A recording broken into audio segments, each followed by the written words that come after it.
الحمد لله الذي هدانا لحمده وجعلنا من أهله لنكون لإحسانه من الشاكرين، وليجزينا على ذلك جزاء المحسنين. والحمد لله الذي حبانا بدينه واختصنا بملته وسبلنا في سبل إحسانه لنسلكها بمنه إلى رضوانه، حمدا يتقبله منا ويرضى به عنا.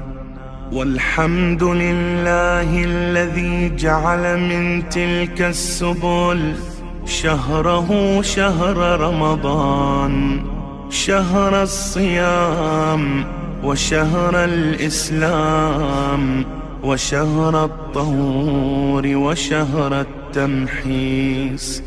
وشهر القيام الذي أنزل فيه القرآن هدى للناس وبينات من الهدى والفرقان،